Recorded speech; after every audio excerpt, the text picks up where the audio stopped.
Friends, D computer institute Shahpura की online classes में आपका फिर से एक बार स्वागत करता हूँ। देखिए, आप सभी से आशा करता हूँ कि पहले जितने भी मेरे वीडियो आपने देखे होंगे या जितने भी आपने मेरी क्लासेस होंगी आप सभी अच्छे से समझ रहे होंगे और आने वाले भी वीडियो आप अच्छे से समझेंगे। देखिए, हमने अपनी पिछली क्लास में जाना था अपने वही डिवाइसेस के बारे में और अपने जो डिवाइसेस में इनपुट डिवाइसेस अपने कंप्लीट कर लिए थे। मैंने आपको इनपुट डिवाइसेस के बारे में अच्छे से आपको समझा दिया था, ठीक है। अगर फिर भी नहीं समझ में आया हो तो उनको फिर से आप कल कीजिएगा, ठीक है। अभी आगे देखिए, हमारा इनपुट डिवाइसेस कंप्लीट हो चुका था। अभी जो हमने डिवाइसेस को तीन भागों में जो डिवाइड किए थे, इनपुट डिवाइस, आउटपुट डिवाइस और स्टोरेज डिवाइस। अब चलते हैं अपने कौन सी डिवाइस पे, आउटपुट डिवाइस पे। देखिए, सबसे पहले जानते हैं, जैसे कि यहाँ पे इनपुट को जाना था वैसे आउटपुट को जानते हैं कि आउटपुट किसे कहते हैं। देखिए, हमारे द्वारा जो इनपुट किया जाता है, ठीक है, हमारे द्वारा जो इनपुट किया जाता है या फिर यूं कहे कि हमारे द्वारा जो आदेश या डाटा दिए जाते हैं वो प्रक्रिया होने के बाद में, ठीक है, प्रक्रिया होने के बाद में जो हमारा रिजल्ट प्रदान होता है और हमारा रिजल्ट जो प्रदान होता है उसी को हम क्या बोलते हैं, आउटपुट, ठीक है। अभी यहाँ पे एक और नाम जोड़ा गया, डिवाइस। तो आउटपुट डिवाइस यानी वे डिवाइस जिनके माध्यम से हम हमारे आउटपुट या फिर रिजल्ट को देखते हैं, तो वो कौन से होते हैं, आउटपुट डिवाइस होते हैं। तो देखिए, आउटपुट डिवाइस भी दो प्रकार के होते हैं। कौन कौन से जानते हैं? देखिए, हमारे जो आउटपुट डिवाइसेस होते हैं वो दो प्रकार के डिवाइस होते हैं। फर्स्ट अपना एक तो हार्ड कॉपी डिवाइस,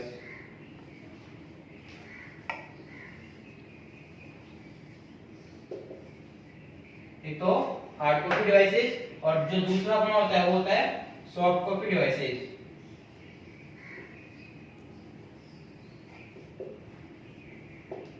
चलिए अभी जानते हैं कि हार्ड कॉपी डिवाइसेस किन्हें कहते हैं और सॉफ्ट कॉपी डिवाइसेस किन्हें कहते हैं। आउटपुट डिवाइस वे डिवाइसेस जिनके माध्यम से हमारे द्वारा जो रिजल्ट ये इनपुट किया जाता है, जो आदेश दिया जाता है, प्रक्रिया होने के बाद में जो रिजल्ट दिखाता है वो अपने आउटपुट डिवाइसेस होते हैं। तो इनमें भी दो प्रकार के होते हैं, तो हार्ड कॉपी डिवाइसेस और एक soft copy devices. Hard copy devices वे डिवाइसेस होते हैं जिनके माध्यम से हम हमारे रिजल्ट को स्थायी रूप से देखते हैं या फिर यूं कहे कि इनको हम कुछ लॉन्ग समय के लिए भी अपने पास में रख सकते हैं। और सॉफ्ट कॉपी डिवाइसेस वे डिवाइस होते हैं जिनके माध्यम से हम हमारे रिजल्ट को कुछ समय के लिए या फिर अस्थायी रूप से देखने के लिए यूज करते हैं। तो वो कौन से होते हैं, अपने सॉफ्ट कॉपी डिवाइसेस होते हैं। हार्ड कॉपी डिवाइसेस जो हमें लंबे समय के लिए या फिर स्थायी रूप से हमें रिजल्ट प्रदान करते हैं, वो तो कौन से होते हैं, हार्ड कॉपी डिवाइसेस। और जिनको हम अस्थायी रूप से देखते हैं वो सॉफ्ट कॉपी डिवाइसेस। अभी देखिए, हार्ड कॉपी डिवाइसेस में कौन कौन से अपने होते हैं। देखिए, अपने इसमें पहला नंबर पे देखिए प्रिंटर। प्रिंटर क्या है अपना, एक प्रिंटर क्या है अपने हार्ड कॉपी डिवाइसेस। इसके माध्यम से जो आउटपुट निकलता है, जैसे कि हम किसी भी कागज को प्रिंट करते हैं ना, तो प्रिंटर के माध्यम से ही करते हैं ना, तो वो क्या है हमारे पास में लॉन्ग समय के लिए होता है, ठीक है। तो प्रिंटर क्या है हमारे पास में, एक हार्ड कॉपी डिवाइसेस। इसके बाद में अगर दूसरा ले तो प्लॉटर, ठीक है, ये भी क्या है, एक अपना हार्ड कॉपी डिवाइसेस जिसके माध्यम से ही क्या किया जाता है, ये भी एक प्रिंटिंग मशीन के द्वारा ही होता है या इसी के का जैसा होता है, लेकिन इसमें क्या है कि जो इसकी क्वालिटी होती है वो उच्च होती है। इसके बाद में नंबर 3 पे देखिए और कौन कौन से आते हैं इसमें, फ्लेक्सी, ठीक है, ये कौन सा है, फ्लेक्सी। फ्लेक्सी भी इसी प्रकार का एक वही प्रिंटिंग मशीन होता है जो हार्ड कॉपी के रूप में हमें हमारे रिजल्ट को दिखाता है। तो देखिए आगे देखिए, अब इनके बारे में जानते हैं कि ये क्या क्या होते हैं। देखो, प्रिंटर, प्रिंटर दो प्रकार के होते हैं। प्रिंटर दो प्रकार के होते हैं, कौन कौन से, एक तो इम्पैक्ट और एक दूसरा होता है नॉन इम्पैक्ट।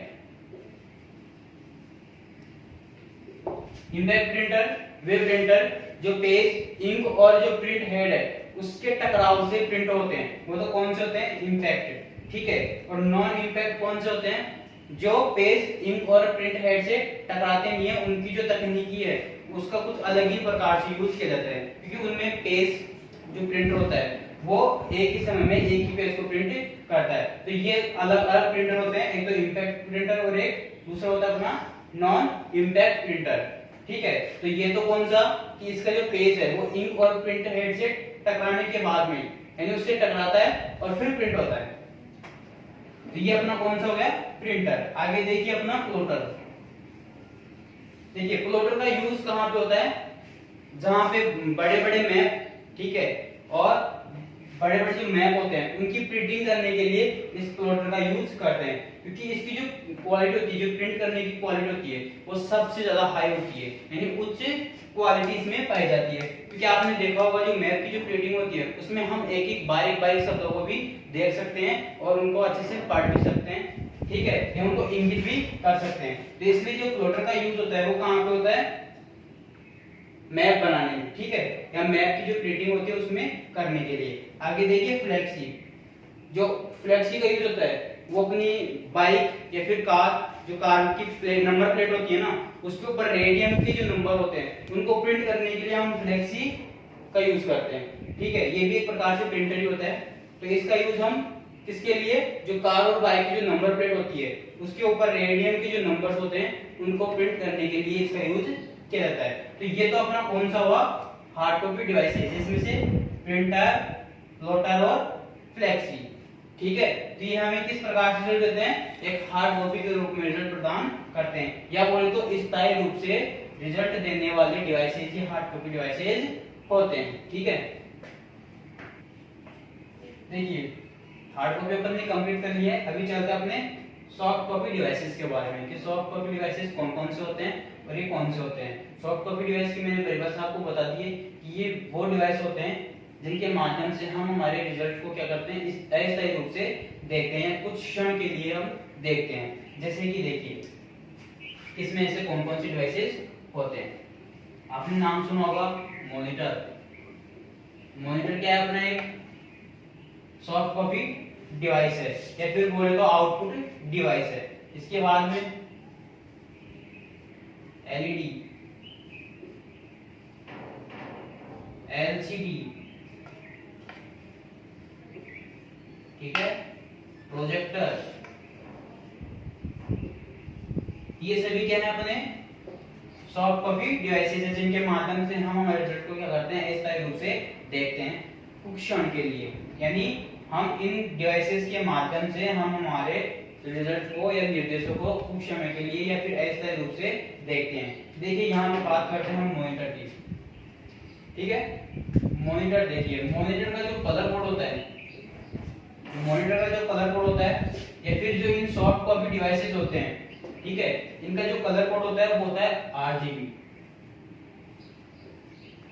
यानी रेड, ग्रीन एंड ब्लू, ठीक है। ये इनके ऊपर कार्य करते हैं कि इनका जो मॉनिटर का जो कलर कोड होता है वो होता है आरजीबी के ऊपर होता है, यानी रेड, ग्रीन और ब्लैक, ब्लू, ठीक है। और इस जो मॉनिटर का जो निर्माण किया गया, आविष्कार किया गया, वो किया गया था 1897 में, 1897 ईस्वी में किसका निर्माण किया गया था, मॉनिटर का। और किसके द्वारा किया गया था, कार्ल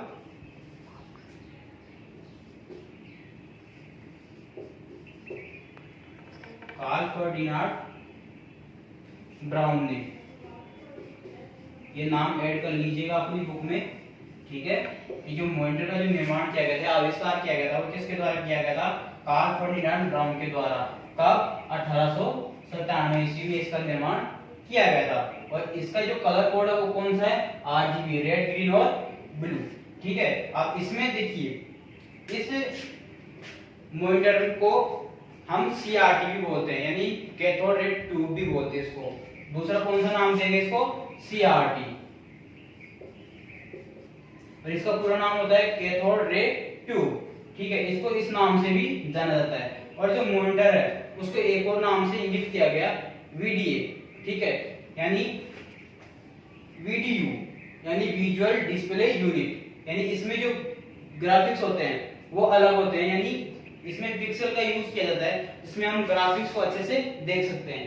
तो इसको और किस नाम से जाना गया, वीडीयू, यानी विजुअल डिस्प्ले यूनिट, ठीक है, तो मॉनिटर का आविष्कार कब हुआ? 1897 में। किसके द्वारा? कार्ल फर्डिनांड ब्राउन के द्वारा। ठीक है, तो ये अपना कौन सा हुआ? मॉनिटर। अब आगे देखिए एलईडी। पहले एलसीडी के बारे में जान लीजिए, क्योंकि पहले एलसीडी आई थी, उसके बाद में एलईडी। एलसीडी है, इसका देखो पूरा रूप होता है लिक्विड क्रिस्टल डिस्प्ले। इसमें मॉनिटर से ज्यादा पिक्सल का यूज किया गया, और ये एक फ्लैट की तरह होती है, मतलब कि अगर देखा जाए तो आपके पास में होगा एलसीडी, जो एक फ्लैट के रूप में होती है, यानी एक प्लेट के रूप में होती है, जो जिसका जो कलर है वो एक अच्छा होता है, और इसमें जो ग्राफिक्स की डिजाइन होती है वो मॉनिटर से ज्यादा बेहतर होती है। किसमें? एलसीडी में। ठीक है, तो एलसीडी का यूज भी इसमें मॉनिटर के रूप में किया जाता है, जो हमें सॉफ्ट कॉपी के रूप में भी क्या करता है? रिजल्ट प्रदान करता है। आगे देखिए अपना प्रोजेक्टर। ठीक है, प्रोजेक्टर का यूज भी हम अपने रिजल्ट को देखने के लिए या अपने प्रोग्राम को देखने के लिए करते हैं, वो भी अस्थायी रूप से। और इसका यूज है कि जो हम रिजल्ट देखते हैं वो किसी वॉल, दीवार, बोर्ड या फिर पर्दे पर हम देखते हैं। तो ये अपनी कौन सी डिवाइसेस हैं? Soft copy devices. कौन से? मॉनिटर, एलसीडी, एलईडी और प्रोजेक्टर। ये अपने कौन सी डिवाइसेस हो गए? Soft copy devices. देखिए आगे चलते हैं। हमने इनपुट के बारे में जाना, आउटपुट के बारे में जाना। अब चलते हैं अपने स्टोरेज डिवाइसेस के बारे में कि कौन कौन से स्टोरेज डिवाइसेस होते हैं। सबसे पहले इसका नाम जानिए, स्टोरेज। स्टोरेज का मीनिंग क्या होता है? संग्रहण करना। ठीक है, यानी जो हमारे निर्देश होते हैं, जो आदेश होते हैं या फिर जो डाटा होते हैं, उनको स्टोर करने के लिए, संग्रहण करने के लिए जिन डिवाइसेस का यूज करते हैं वो कौन से डिवाइसेस होते हैं? स्टोरेज डिवाइसेस होते हैं। यानी हमारे द्वारा दिए गए निर्देश या आदेश या डाटा को जो सेव करते हैं या जो डिवाइसेस सेव रखते हैं वो कौन सी डिवाइसेस होते हैं?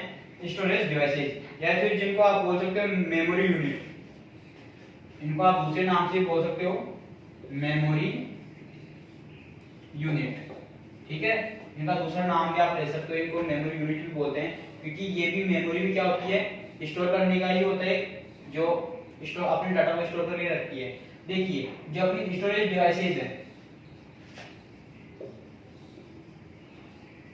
जो अपनी स्टोरेज डिवाइसेस है वो भी दो प्रकार की होती है। कितने प्रकार की? दो प्रकार की। कौन कौन सी? एक तो प्राइमरी, जिसे हम इंटरनली भी बोलते हैं,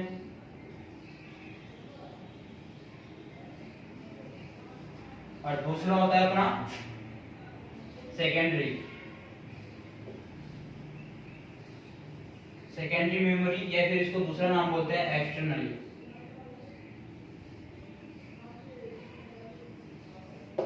तो अपनी जो स्टोरेज डिवाइसेस होती है वो कितने प्रकार की होती है? दो प्रकार की। एक तो प्राइमरी और दूसरा सेकेंडरी। ठीक है, ये कितने प्रकार की? दो प्रकार की। अभी देखिए प्राइमरी मेमोरी कौन सी होती है? देखो प्राइमरी वो मेमोरी होती है, या इस प्राइमरी को मेमोरी को भी हम कितने प्रकार में बांटते हैं? दो प्रकार में बांटते हैं। ये भी दो प्रकार की होती है। कौन कौन सी? एक तो इसको बोलते तो रिमूवेबल, या फिर वोलेटाइल, और दूसरी होती है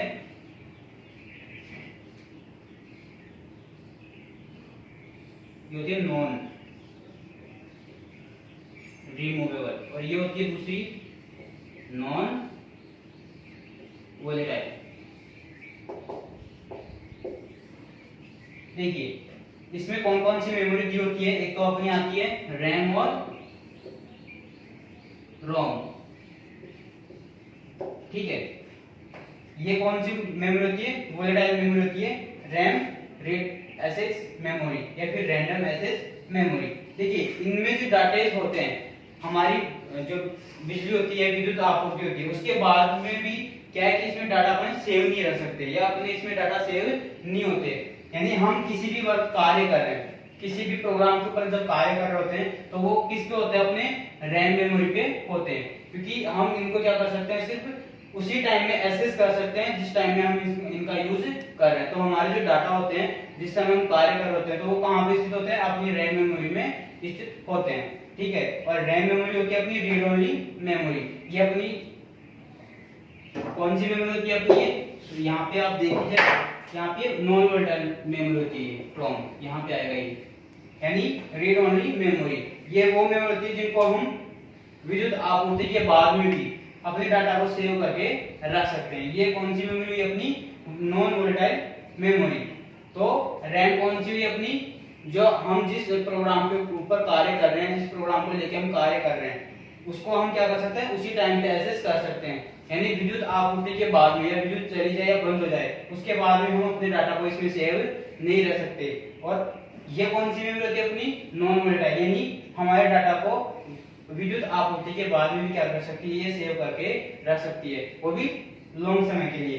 तो ये कौन सी मेमोरी? एक तो वोलेटाइल मेमोरी जिसमें रैम, और नॉन वोलेटाइल में रोम। ठीक है, तो यहाँ तक आपको समझ में आया कि प्राइमरी मेमोरी भी कितने प्रकार की होती है? दो प्रकार की, तो वोलेटाइल और एक नॉन वोलेटाइल, रैम एंड रोम। देखिए हमारी प्राइमरी मेमोरी हो चुकी है, ये इंटरनल मेमोरी बोल सकते हैं इसको, जिसमें हम अपने डाटा को क्या कर सकते हैं? एक तो रैम होती है और एक रोम होती है, जिसमें हम एक रैम में तो हम क्या कर सकते हैं? अपने प्रोग्राम को एक्सेस कर सकते हैं, और रोम में हम हमारे प्रोग्राम को हम क्या कर सकते हैं? रीड कर सकते हैं। आगे देखिए सेकेंडरी मेमोरी। सेकेंडरी मेमोरी वो मेमोरी होती है जिनके माध्यम से हम हमारे डाटा को एक लॉन्ग समय के लिए सुरक्षित रख सकते हैं, यानी लंबे समय के लिए हम अपने डाटा को या इंफॉर्मेशन को या आदेशों को सुरक्षित रख सकते हैं। तो इसमें देखिए कौन कौन सी मेमोरी आती है या कौन कौन सी डिवाइसेस आती है। देखिए सबसे पहले आती है अपनी हार्ड डिस्क। ठीक है, हार्ड डिस्क एक सेकेंडरी मेमोरी होती है, एक सेकेंडरी डिवाइस होती है, जिसमें हम अपने डाटा को एक लंबे समय के लिए क्या कर सकते हैं? रख सकते हैं। देखिए हम हमारे कंप्यूटर में डाटा को चलाने के लिए, किसी भी प्रोग्राम को ऑपरेट करने के लिए हमारे पास में क्या होना आवश्यक होता है? हार्ड डिस्क होना जरूरी होता है, क्योंकि हम उसी में हमारे प्रोग्राम को रखते हैं और इसी के माध्यम से हम हमारे प्रोग्राम को चलाते हैं या विंडो को एक्सेस कर पाते हैं। तो हार्ड डिस्क हमारे लिए क्या है? कंपल्सरी पार्ट है। ठीक है, हमने जो पढ़ा था अपने कंपल्सरी पार्ट में, तो हार्ड डिस्क तो हमारे लिए क्या है? कंपल्सरी पार्ट है। लेकिन ये किसमें असेंबल होती है? अपने सीपीयू में, तो इसलिए वो अपने पूरा रूप सीपीयू ले लिया था। तो हार्ड डिस्क कहाँ लगी होती है? अपने सीपीयू में। और ये एक अपनी क्या है? सेकेंडरी मेमोरी है, जो हमारी क्या है? कंपल्सरी पार्ट है। इसके माध्यम से भी हम क्या करते हैं? हमारे जो डाटा होते हैं उनको लंबे समय के लिए क्या करते हैं? सुरक्षित रखते हैं, सेव रखते हैं। आगे देखिए दूसरा सीडी, नाम सुना होगा आपने अच्छे से, और डीवीडी। ये भी क्या है? हमारे स्टोरेज के क्या है? माध्यम होते हैं, यानी सीडी और डीवीडी के माध्यम से भी हम हमारे डाटा को क्या कर सकते हैं? सेव कर सकते हैं। कि जिस प्रकार से हम सीडी और डीवीडी में पहले हम क्या करते थे? हम मूवी या सॉन्ग्स देखते थे, तो वो क्या हमारे लिए डाटा तो है या प्रोग्राम तो है, तो वो भी क्या होते थे? इसमें सेव होते थे। ठीक है, ये फिर आप विंडो की कैसेट बोलते हैं, विंडो की कैसेट, वो भी कौन सी होती थी? सीडी या डीवीडी में। ये भी क्या है? हमारे लिए एक सेकेंडरी यूनिट है, जो हमारे डाटा को क्या करते रहते हैं? ये स्टोर करके रखते हैं। आगे देखिए पेन ड्राइव, नाम सुना होगा आपने अच्छे से। नंबर 3 पे अपना पेन ड्राइव। ये पेन ड्राइव क्या होता है? अदर डिवाइसेस होती है या आउटपुट डिवाइसेस होती है, या इसको बोला जाए तो ये इलेक्ट्रॉनिक मेमोरी होती है, जिनका यूज हम अपनी आवश्यकता को कंप्लीट करने के लिए करते हैं। जैसे कि ये एक रिमूवेबल होती है, हम इसको लगा भी सकते हैं और हटा भी सकते हैं, यानी आवश्यकता होने पर ही हम इसको यूज करते हैं। तो पेन ड्राइव में भी हम क्या कर सकते हैं? अपनी डाटा को सेव करके एकदम लंबे समय के लिए रख सकते हैं। इसके अलावा नाम सुना होगा जैसे कि फ्लॉपी डिस्क। ठीक है,